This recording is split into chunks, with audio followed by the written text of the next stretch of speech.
Hello and welcome to Vault Holocron. I'm Jonathan and today we will be discussing the Amani from Star Wars.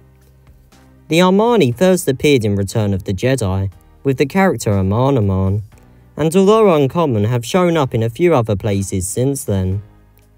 Today I'll explain the Amani and then cover every Canon Amani.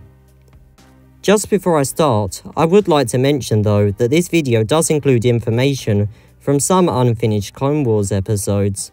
Although unfinished, these episodes are still considered canon at the moment, and that's why I've included information and pictures from them.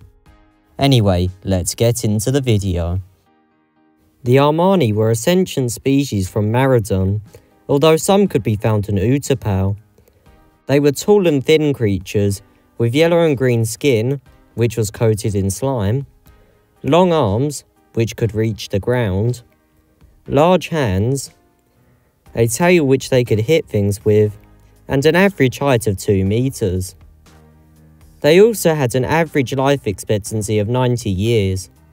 As well as this, they could curl themselves into a ball, which allowed them to roll around as a means of travel. The Amani generally lived in plains and flatlands, where they lived in tents as tribes. The Amani were also known to carry around staffs with skulls on the top, and according to Poe and authorities, they were considered dangerous. Anyway, that's it for explaining the Amani. Now let's get on to every Canon Amani. Well, the notable ones.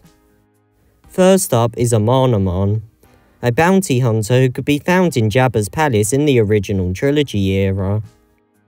Not long after The Empire Strikes Back, Lando met with Amanaman to discuss the whereabouts of Boba Fett, who Lando was hoping to find in order to rescue Han Solo. This conversation was interrupted by Bib Fortuna though, but Lando managed to make a deal with Amanaman, meaning that Amanaman would tell Lando if Boba Fett was spotted. Later, Amanaman was present in Jabba's palace in Return of the Jedi.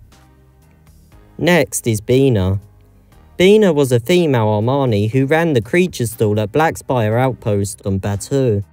This stall was where Bina kept all of the creatures she had found in her travels, and she also sold a book there called Bina's Guide to the Creatures of Batuu.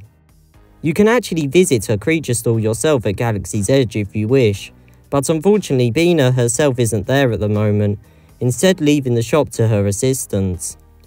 This is because Bina often left her stall to travel the galaxy. Finally, I'm covering Prot Zan, a male Amani who was a member of the Galactic Agricultural Alliance in the High Republic era. He was part of a group of 106 scientists who attended an annual meeting for the Agricultural Alliance aboard the Starlight Beacon space station. On the first day of being there, Zan got into a fight with another scientist called Yomo, who was an old friend of his. They fought briefly with Yomo lunging at Zan and Zan hitting Yomo with his tail, but the conflict was forced to a close when the station's head of security, Gal Tarphan, stunned Yomo and Zan. The pair were then sent to the station's med center. Anyway, that's it for every Canon Amani. Before I finish, I would like to briefly mention that in the unfinished Crystal Crisis arc of the Clone Wars, there was this outcast Amani who conspired with the Separatists, and this tribe leader Amani, which may have been somewhat notable. But due to the episodes being difficult to find online, and neither of them having a page on Wikipedia, I haven't covered them in this video. Anyway, that's it for this video.